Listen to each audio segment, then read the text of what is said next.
another episode of the Brett Allen Show. And today we have a very special guest. We are chatting uh, with Anders Holm about his current project, Inventing Anna, but he has been a part of so many other amazing things. Just it's unbelievable. You would probably, we're talking Inventing Anna, but he's also got a great podcast. This is important with the Workaholics guys, and of course, Workaholics and everything else. Did I leave anything out? Welcome to the show, man. It's great to have you here, my friend. Thank you for having me. You're not the only one who can't believe it. I'm a super lucky guy who made the right friends and shook the right hands. You really did. And I was watching an interview you did recently on the Ellen show with your pal Adam, and you guys were kind of bantering back and forth, but you both came out to LA and Hollywood quite early, right? Like to get your start. Like it was a pretty quick go for you from when you got out here to Right. started booking projects and things like that. Yeah, we came out here with Patrick Swayze, C. Thomas Howell. We were all in. Just kidding. That would We be came out a funny to while get ago. Patrick Swayze. Wait a second, I Yeah. get it. Do the math here. Okay. But yeah, we came out here. I came out here right after college. Adam dropped out, so like, and he's a little younger than me, so we just lined up perfectly. He's a Midwest boy, so am I. And then we linked up with his buddies from junior college, Blake Anderson and Kyle Newacek, who grew up together. And we just started doing live sketch comedy together. I wouldn't say we were like making it. We all had side hustles and jobs. I was working as a writer's assistant on a TV show. Blake was getting pizzas. Adam was delivering pizzas and getting them. Adam was working at the Improv, and Kyle was a teacher at the LA Film School. So we would work our jobs, and then at night, twice a week, we would link up to do like pitches on sketches, and then on the Okay. weekend we would film or perform sketches. And we did that for too long. I mean, not that long. I'll be fair, not that long, because by the time those guys were 25 and I was 28, we had our own TV show, which is, can you swear on That's this? huge. Can you Yeah, swear I here? mean, Fucking yeah, you're crazy. fine. Be your guest. Be my guest. Do whatever. Yeah, you're fine. So yeah, it was perfect. Everything's been great. Yeah, well, I definitely want to talk about inventing on it because that's just crazy in itself. But I want to follow up with that. So, Workaholics, was that born out of the fact that you guys all knew each other and you're like, hey, we've got these different jobs kind of going around, but let's create something of our own, and it took off right away? Or was that something that was pitched to you because you guys knew each other and one of you had the connections to get on a network show? No, we were doing internet videos for years, a handful of Yeah. years, and we were doing different sketches, different characters, and we did an office series that was very relatable. And people from Comedy Central said, "Hey, can we meet you? We've been watching your stuff. We'd love to talk to you. We get a vibe." And we went in and we were just acting like absolute donkeys in the pitch room, and having like the best time. And I think they were like, "Oh, if we can, this is what Hollywood does to you. They find something fun and Yeah. magical out there, and then they go, how can we bottle that and sell it and make money off of it?" Which is why we all moved here. Um, Yeah, it's and very true. I mean, it's a tale as old as time, really, yeah, especially for, Jamie Kennedy was the same way. yeah, He came out, started doing comedy, but acting hit first for him. right. And you and the Pauly Shores and all of those guys are really sort of, that's true. I mean, it's very true. I mean, I like to think Paulie had a leg up with his well, yeah, situation, but yeah, well, sure, he's but he still had to be funny, he still right? had to be funny. Still had And to wheeze the although, juice. yeah, and the fact that his mom was who she was, I think, Yeah, from what I've seen in different conversations, really, he kind of had to work at it regardless. But the idea, my maybe point even was, is harder. Yeah, yeah, but they saw it, like you said, to your point, and said, hey, let's see what we can do and how far we can take this. And then yeah, even if you look at some of these other actors like yourself who have done these things, and then sometimes they work and sometimes they don't, but when they get something that hits, it's just even now with shows that are out, comedies or whatever, there's you watch them, Space Force. I know there's this other automotive show. It's all kind of the same vibe a little bit, sort of that off American Auto, is that what's called? American Auto, yeah, Right? where it's kind of got that, multi-camera, single camera vibe, but it worked. I mean, Workaholics was amazing, but I digress. I want to talk about Inventing Anna because I finished watching this last night. You do such a fantastic job opposite of Anna Klumsky. You all do really good. Um, and this is now on Netflix for people to see. It's so good. It's 9 episodes. It's a very easy binge. This is honestly, I'm still kind of mystified by this story because it's just Yeah, so unrealistic, but yet you find yourself rooting for this person, it's Anna wild. Delvey or Anna Sorkin. Did you know about this story before you got this part, or was this new to you when you got cast? I had heard about it, but I didn't really follow it closely. It's I don't really concern myself with that kind of thing, but like Sure. like I didn't lose my mind when Firefest was happening. I wasn't like, "Oh, this is amazing." I was just like, "Oh, cool." Um That was kind of funny, by the way, that was part of the timeline. I didn't Crazy. realize. So people listening, this story is about this woman a few years ago in New York who claimed to be this heiress who was going to open up this super high-end social club where very rich, cool people could hang out with other very rich, cool people. And so she was trying to raise money to front and get like the club going so that when she turned 25 and got her $50 million from her daddy, uh, that she could bankroll the rest, but she was not ever going to get $50 million apparently. So she essentially was lying to all these people, getting money, and that's the whole thing. She was just living in hotels, shopping, and taking people on vacations. And It's so she, while she was unbelievable. hoodwinking all these people, lived with the Firefest hoodwink guy. Like they were, I don't know if they were dating, but they lived together, maybe with a bunch of Yeah. people who were all, in New York Like an trying to, incubator type of thing, trying to that's yeah, what it seemed like. That's crazy. Wow.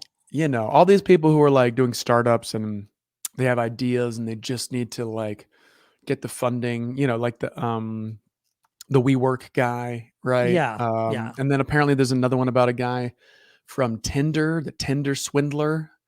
Yes. But what's crazy is as crazy as all these stories are, I keep getting texts from people that are like, I love this show, but it's kind of destroying me because this something very similar happened to me with a guy or a girl or a boyfriend or ex Wow. girlfriend. So it's real. It's happening. Yeah. I mean, it's interesting because even though we know like how this winds up, and I think even it was last year she got out of jail and then got extradited because she overstayed her Right. visa. But what I mean is like it's crazy that she took this as far as she did, Right. and the fact that like in some sort of way, like the way that you guys present the story is you kind of find yourself rooting for her in some sort of way, Yeah. not really causing somebody to go, well, either she is or they isn't. It's the whole argument of she was never dangerously close, even though she was indicted on what 7 of the 9 charges. Right. Um, and your character, you play the husband of the reporter or a version of the reporter who is covering the story. You guys have your own thing going on in your story too. You're getting ready to have a baby. Yeah. You guys are just kind of figuring life out. I found myself empathizing with you and Anna really well because I'd been in a very similar situation. Hmm. And you guys are trying to figure out your just a lot's happening in this story. Right. And you guys kind of have that going on too. So add Yeah. that on top of everything else. Our storyline, on top of Anna Klumsky's character, Vivian, trying to uncover exactly who this Anna Sorokin person is, what the true story is. She's pregnant the whole time, the character. Yes. And I'm the husband at home, was like, yeah, okay. Like my wife, she's always been very committed to the job, a lot of journalistic integrity. She puts it all out there. But we are now just a few weeks away from having a baby. And Oh God. the stress levels are getting higher. I want to make sure she's okay, that she's not overextending herself. But women who have this kind of dedication to the work and then decide to have children, it's stressful. It's tough. It's amazing. Yeah. And No, so I I get couldn't it. be. usually I play these wacky-ish kind of people, and even if I was playing like a real level-headed kind of wacky fun guy at home, I was like, that's gonna be too much wacky because she goes off and what she's doing is kind of Yes. wacky, and if she comes home to a wacky guy, everyone's gonna be like, I think I hate this wacky family, you know? Yeah. Well, I mean, you did a really fantastic job. I mean, it's just so fun to Thanks, watch man. all this. Very much so. Absolutely. I mean, so you're looking back at things you've done, like you were on the main project for a while, then you did Right. Champions, which that was a fantastic show. Thanks, man. Yeah. That was so much fun. Again, just a lot of these, like you said, kind of wacky guys, but really like there's depth to it too, at least from my perspective, because it's not just like silly, humorous kind of funny. Because when we're watching this, we get to see like a different side of you as an actor and as a storyteller because you're like I think you said something like it's oh baby or oh baby dark baby 30 or something like that. It's like we're Right. having it and we're having a child Right. and you like want to run off to Germany for a week Yeah. and or whatever the case might be. Did you guys get this done like during like was it the first lockdown, second lockdown? Because I've been hearing about this project for a while and Dude. waiting for it to come out. I mean, I'm 2 different people in this show. Like, we started filming, we got half of it done, before the pandemic started, and then they were just like I was flying back and forth from LA to New York, and they were like, stay home. We're gonna wait. We're gonna need to shut down for 2 weeks. There's a thing Right. called That's how COVID, long it's right?" gonna be. Yeah, this will be over soon. Yeah. And then it was a year and change later, maybe, something like that. Wow. I can't remember exactly, but it was a long time. It was many, many nights of wine and beer, and food later. I was like, "Oh, you guys want me back on set?" I Brr. gotta drop a few pounds. Yeah, but so then we came back and the Netflix was just so good about this. They ended up blocking the schedule for everybody, so there wasn't so much travel back and forth for actors because Crazy. things were still unknown. I'm on set with this plastic clear dog collar and mask and different zones, and smart people got behind it because they were like, "Hey, man, we still got to make these shows. We still got to make money. What's the safest, best way to do this at that time?" And Netflix, they were great. So yeah, it was split up, and then after I wrapped, they had to like go do all the stuff in Europe, like and Morocco, and so yeah, there's many, many compartments of this show. It is an insane feat that was accomplished by making this show because it's just all over the place. So many storylines. It takes place across such a stretch of time, and then there's timelines within it. So like, don't blink, you'll miss something. Yeah, I mean they're off to Marrakesh. They're in Germany.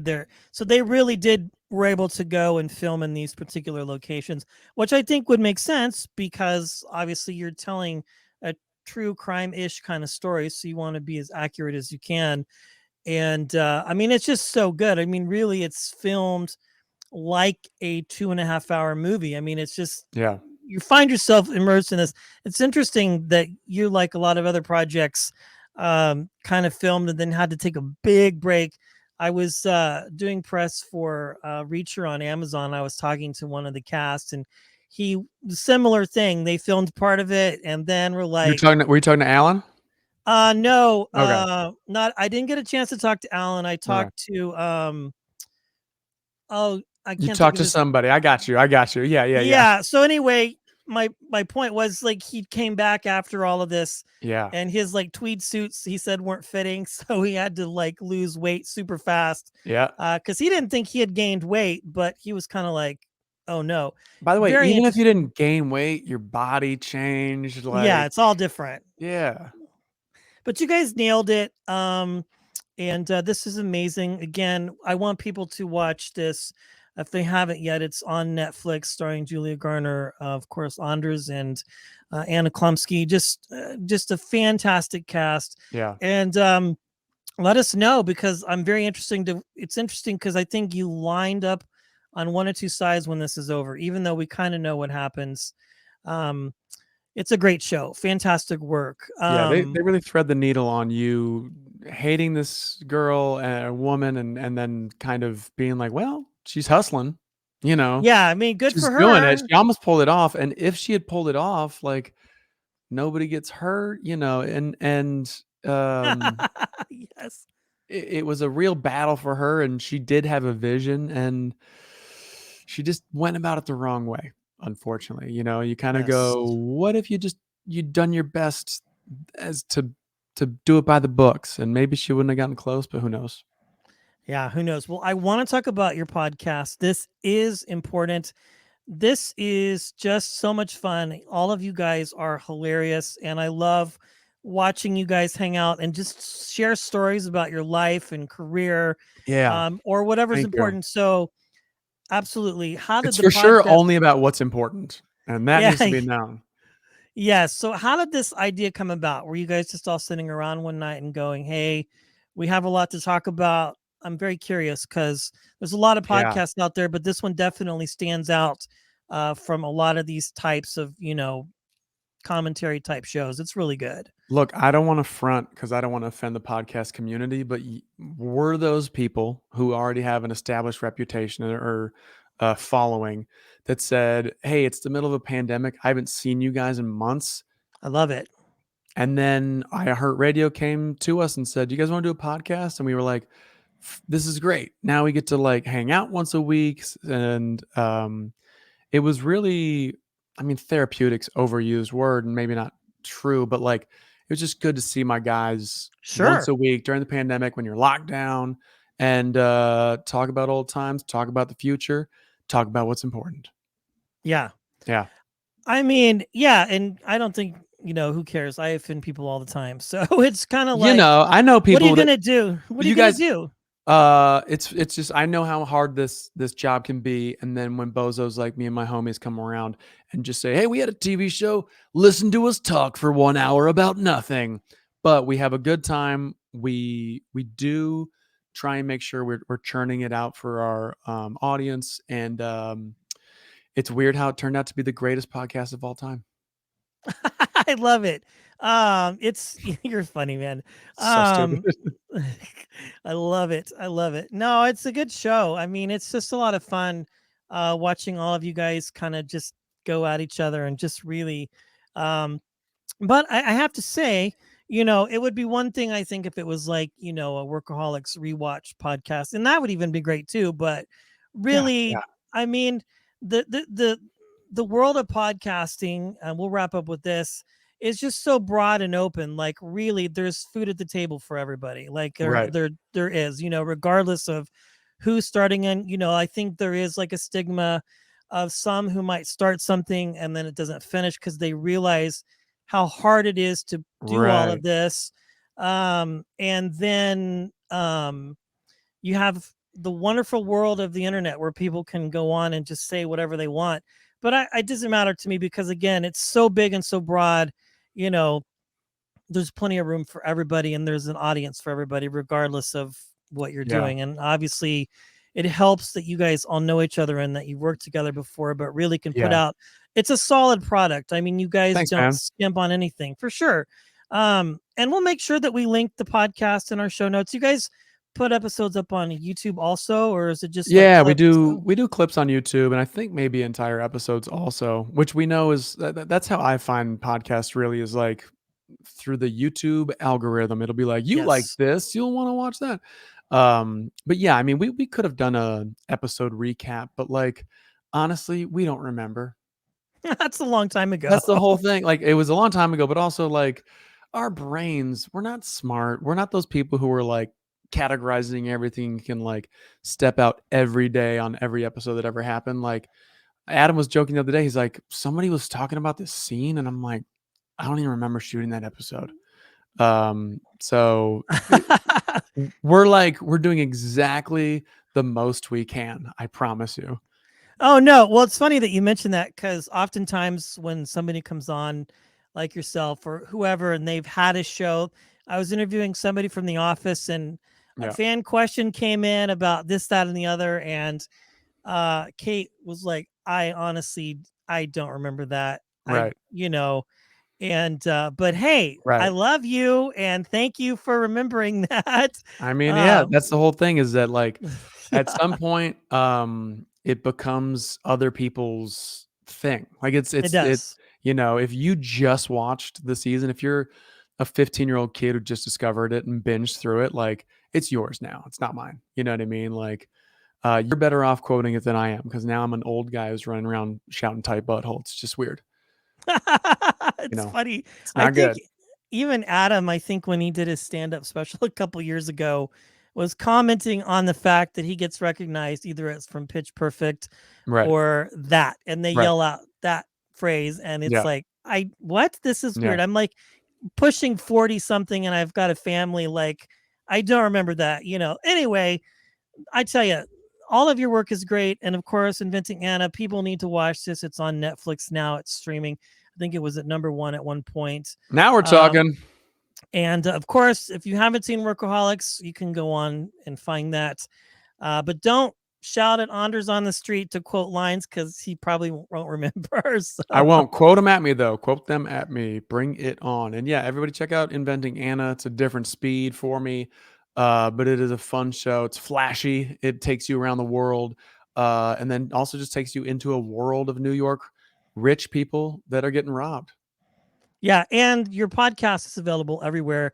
Oh yeah, It's available pretty much anywhere you can get a podcast. wherever you get your podcasts. Absolutely. Anders, thank you for your time today, my friend. It's been a pleasure chatting with you. Thank you.